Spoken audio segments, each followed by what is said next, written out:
श्री स्वामी समर्थ. स्वामी महाराज तुमच्या सर्व चांगल्या इच्छा पूर्ण करो ही स्वामींच्या चरणी प्रार्थना करते आणि आजच्या व्हिडिओला सुरुवात करते. पण त्या अगोदर चॅनलवरती नवीन असाल तर सबस्क्राईब करा आणि शेजारील बेल आयकॉनलाही प्रेस करा, म्हणजे माझ्या सर्व नवीन व्हिडिओंचं नोटिफिकेशन तुम्हाला मिळेल आणि तुम्ही एक पण व्हिडिओ मिस करणार नाही. वर्षातील पहिलीच म्हणजे जानेवारी इंग्रजी नवीन वर्षातील जी पहिली अमावस्या आहे तर ती आहे मौनी अमावस्या. मौनी अमावस्या पौष महिन्यातील कृष्ण पक्षात म्हणजेच 29 जानेवारी 2025 रोजी साजरी केली जाणार आहे.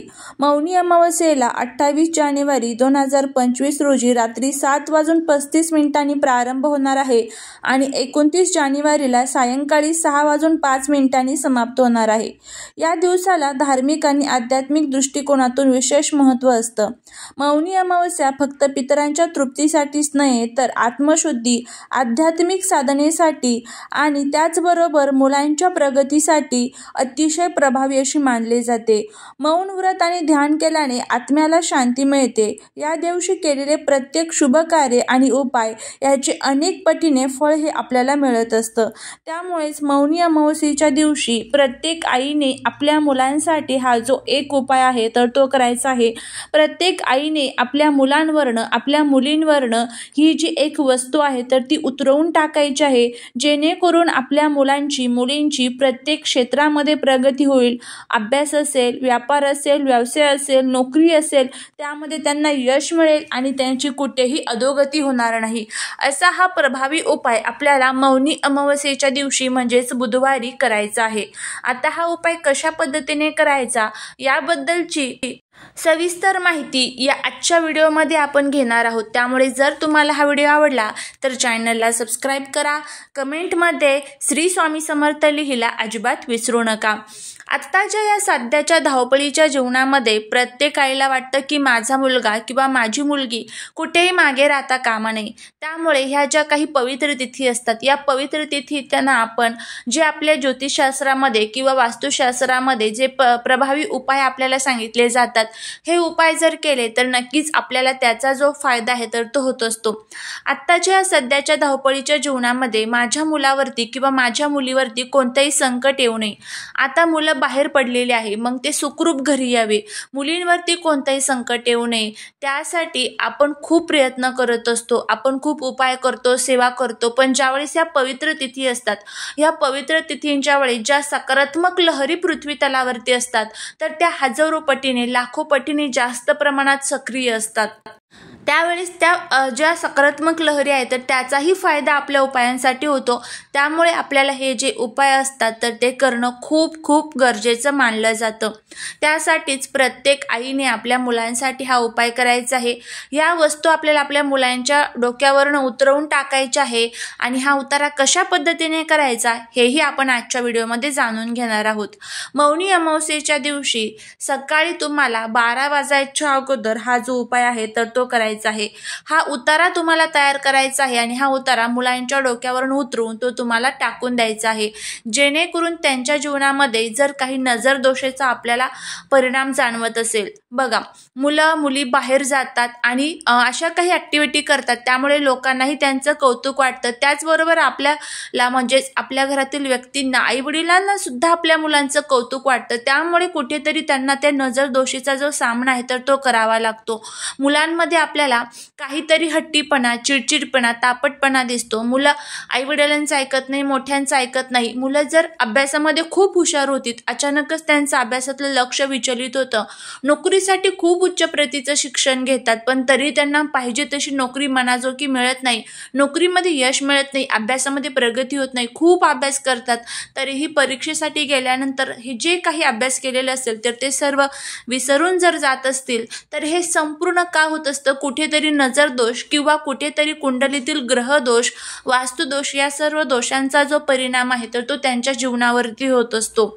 त्यासाठीच मुलांना जे काही नजर लागलेली आहे तर ती उतरून जावी. त्यांच्यावरती जर सतत आजारपण येत असेल, एक आजार संपतो तो नाही तर लगेच दुसरा आजार येत असेल तर ज्या या संकटांना आपण खूप कंटाळून गेलेलो आहोत, सर्व झालेलं आहे करून, तरीही जर फरक पडत नसेल तर हा उपाय एकदा करून बघा. नक्कीच तुम्हाला त्याचा जो फायदा आहे तर तो बघायला मिळेल. मुलांच्या जीवनातील सर्व दुःख, दोष, त्रास, अडचणी, दारिद्र्य संपेल आणि भगवान विष्णू महादेवांची आणि त्याचबरोबर माता लक्ष्मीची, माता सरस्वतीची आपल्या मुलांवरती भरभरून कृपा होईल. आता हा उपाय कशा पद्धतीने करायचा आहे. जर घरामध्ये सुतक पिरियड्स असेल तर तुम्हाला हा उपाय करता येणार नाही. जर करायचाच असेल तर अमावस्या ही संपल्यानंतर पुढच्या अमावस्येला म्हणजे पुढच्या महिन्यातील अमावस्येला देखील तुम्ही करू शकता, जर घरामध्ये सुतक पिरियड्स असेल तर. तर आता कोणत्याही वयाच्या मुलांसाठी मुलींसाठी तुम्ही हा उपाय करू शकता. काय करायचं आहे, एक उतारा तयार करायचा आहे. एका प्लेटमध्ये आता जे सर्व साहित्य सांगणार आहे तर ते तुम्हाला घ्यायचं आहे. आणि आता हे सर्व साहित्य यातलं एखादी वस्तू जर तुमच्याकडे नसेल तर ती स्किप करा, पण शक्यतो करून प्रयत्न करा की सर्व साहित्य जे आहे तर ते तुम्हाला मिळेल. कारण ज्यावेळेस संपूर्णपणे व्यवस्थित आपण उपाय करतो तर त्याचे जे फायदे आहेत तर ते लगेच आपल्याला होत असतात. तर आता प्लेट घ्या. त्या प्लेटमध्ये सर्वात प्रथम तुम्हाला ठेवायचं आहे ते म्हणजे सुकलेल्या ज्या लाल मिरच्या असतात बघा, तर 5 सुकलेल्या लाल मिरच्या तुम्हाला त्यामध्ये ठेवायच्या आहे. त्यानंतर तुम्हाला कडुलिंबाचं झाड सर्वांनाच माहीत आहे, तर कडुलिंबाच्या झाडाची पानं तुम्हाला त्यामध्ये थोडीशी टाकायची आहे. कडुलिंबाच्या झाडाखाली साक्षात 64 योगिन्या ज्या आहेत तर त्या निवास करत असतात. नकारात्मकता शोषून घेण्याची खूप मोठ्या प्रमाणात ताकद कडुलिंबाच्या झाडामध्ये असते, त्यामुळे त्याची पानं तुम्हाला त्यामध्ये टाकायची आहे. थोडंसं जे खडे मीठ असतं तर ते तुम्हाला त्यामध्ये टाकायचं आहे. आणि मोहरी, काळी मोहरी असेल तर ती टाका, पिवळी मोहरी असेल तर ती टाका. यापैकी कोणती एक मोहरी त्यामध्ये तुम्ही टाकू शकता. ह्या 3 वस्तू तुम्हाला घ्यायच्या आहे. त्यानंतर तुम्हाला तुमच्या मुलांना जमिनीवरती बसवायचं आहे. आता बसवत असताना मुलांचा चेहरा हा पूर्वेकडे किंवा पश्चिमेकडे होईल अशा पद्धतीने बसवायचं. आणि त्यानंतर तुम्हाला हा जो उतार आहे तर तो आता मुलांवरनं तुम्हाला उतरवायचा आहे. उतरवत असताना मुलांच्या डोक्यावरनं अँटी क्लॉकवाईज म्हणजे जसं घड्याळ उलट्या दिशेने फिरतं त्या पद्धतीने ह्या वस्तू मुलांच्या डोक्यावरनं 7 वेळेस उतरवायच्या. आणि उतरवून तुम्हाला थोडासा एका प्लेटमध्ये कापूर घ्यायचा आहे. त्या कापूरमध्ये ह्या वस्तू तुम्हाला जाळायच्या आहेत. थोडासा जास्त घ्या, 4 ते 5 वडी कापूरच्या घ्यायच्या, त्यामध्ये जाळून टाकायचं. आता गावाकडे राहत असाल तर चुलीमध्ये तुम्ही जाळू शकता.